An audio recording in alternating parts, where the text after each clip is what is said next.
After surviving 19 years of war in Iraq, I moved from Iraq to Sweden, and when I moved to Sweden, I expected a lot of things. But having the police come after me for a huge misunderstanding, that I did not expect. And in this video, I'm going to show you exactly how the Swedish police came after me for like the biggest, like what the confused misunderstanding moment ever. And we're starting right now. So this was in my early days in Sweden. It was a summer day, very beautiful small town, and in this town they were building a very tall building. They were building a skyscraper, and to me that was like awesome. I mean, like, I'm a person of heights, and I was thinking and imagining how the view would be from the top, because I really wanted to go and see the city from the top. And this skyscraper was going to be the tallest point in town, so I could only imagine and dream about the view, because I really love heights. And I was like, okay, waiting, and they were building the skyscraper, and then finally the day comes where the skyscraper's done. They built it. You can see it from wherever you are in town. You can see it's the tallest standing building in town, and people bought apartments there. It was about 16 floors or something. And then I was like, okay, it's time. Maybe I should go and finally get to see the view from the top. So I go there. It's my first time approaching this building after it was finished, and it's like on a small hill, and you can't really enter because you need to have a tag or like a key or some sort. You have to be a resident of this building. And I was like, shit, like I can't let this stop me from experiencing this absolutely awesome view. Like, I just want to have a peek from the top to see how it looks, the city, because it was very beautiful. It was a summer day, and it was like during sunset time, so I was like really trying to get in to see the view from the top. And I'm sitting there patiently looking left or right, waiting for someone to leave the building so I can sneak in and get to see the view from the top. And like 30 or 40 minutes later, a woman comes out to throw the trash, and I was like, this is my opportunity. I go really fast. I give her a beautiful big heartwarming smile, and I enter the building. I go straight to the elevator and press the last floor. It was like a really long ride in the elevator, especially given the size of the city, and also because in Iraq the buildings are usually not like high rise. They're also like on a level like 4 or 5 floors up. So this was like an awesome experience to me. I was like, awesome, I'll just go to as high as possible. I put the last floor, the elevator takes me. It's a very nice ride in the elevator, big mirror. I'm looking at myself, staring at this handsome, awesome, humble, very smart gentleman who's about to see the view from the top. And I get there and I open the door, and it was the most mind-blowing view I've had in that city ever. Like, the city just got 10 times more beautiful as soon as I opened that door, because I open it and there's like a small garden there, like a rooftop with like benches and like flowers left to right. You can't see this from down. You have to go all the way to the top to see this view. And then it was like during sunset time. It was a festival around the city, so you can hear the music far, and the roller coasters and the cars, and I can see the lake of the city all the way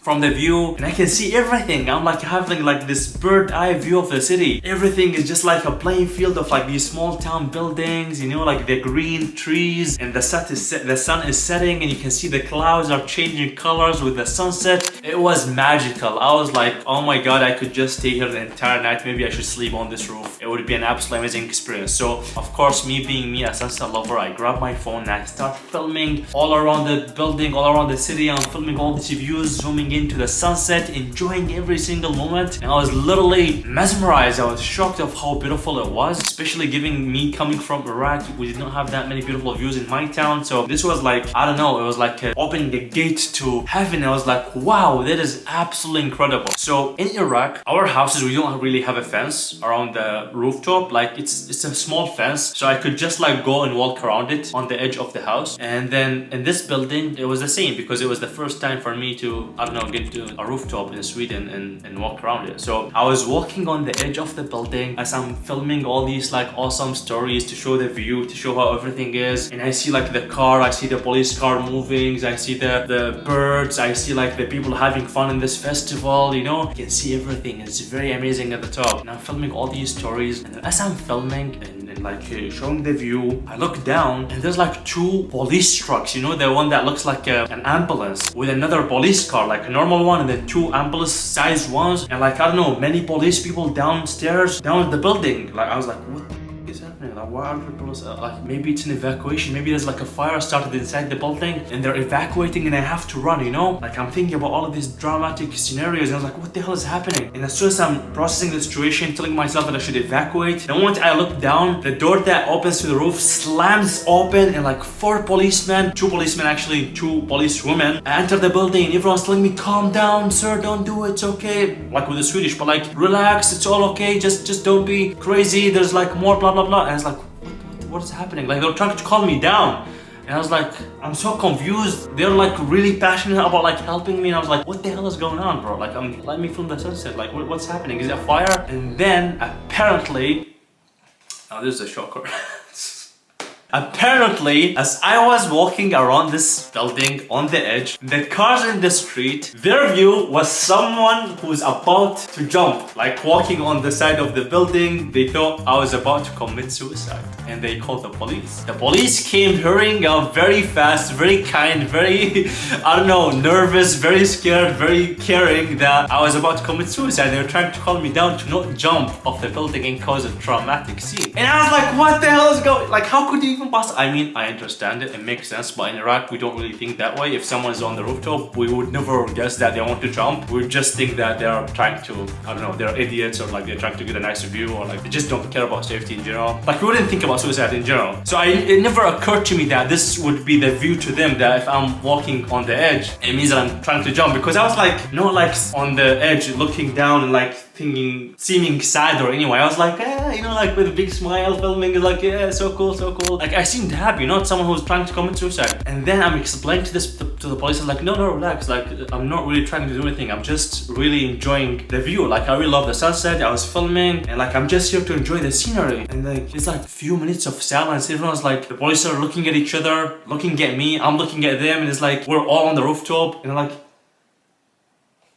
what is happening right now? Like, how do you, I don't know, the time froze, everything was glitching, everyone was trying to process, there's like loading bars on all of our heads. It's like, what the hell just happened? And then they take me aside, I try to explain to them the entire situation, and they tell me how I got into the building. I explained to them that I really wanted to see the view and like there was no way I could not afford the apartments there, so I sneaked myself in, but I did not say that I sneaked myself in. I said, oh, when I came the door was open, so I just entered. Of course I had to lie about it because that could maybe put me in trouble or something. Anyway, the most awkward part then, we're in the elevator, they took my ID, and then because it's like a very long ride down, it was so weird because it was me and 4 police people in the elevator, all silent, very awkward, and we were all going down in this very long elevator ride, and it was the most awkward elevator ride in my life because I'm like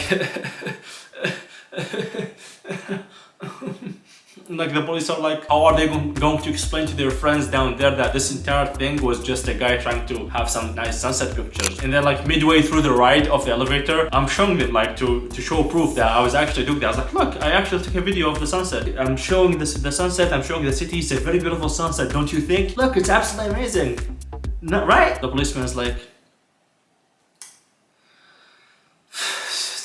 how am I gonna do this? Should I just go back in the elevator and throw him for real? Like, this idiot. Then we get down, we're out of the building, police people take me aside. It was like I said, 2 policemen and then 2 police ladies, and then all of them start to give me the longest lecture of my life that this was a stupid idea. Are you crazy? What if you jumped and you actually killed yourself and caused a traumatic scene to the people who are living in this apartment, and they won't be able to live in this apartment because you did this crazy scene? I was like, relax, bro, relax, for God's sake. Like not everything has to be so dramatic here. I know that you're a policeman, you're trying to do your job, and I know that life here is relatively safe, so you want anything to cause some action, drama in your work. I get it, but come on, I was just trying to take some nice sunset pictures and I showed you the pictures. Like, it's proof of reliability. I will not come do this again. It was a stupid idea to sneak. Like, be mad that I sneaked into the building, not that I was taking beautiful sunset pictures, you know? Like, you're mad at the wrong thing here. Like, I was not trying to commit suicide. Anyway, I tried to explain to them that this was all a misunderstanding. Like, there's no bad intentions, I would never do such a thing.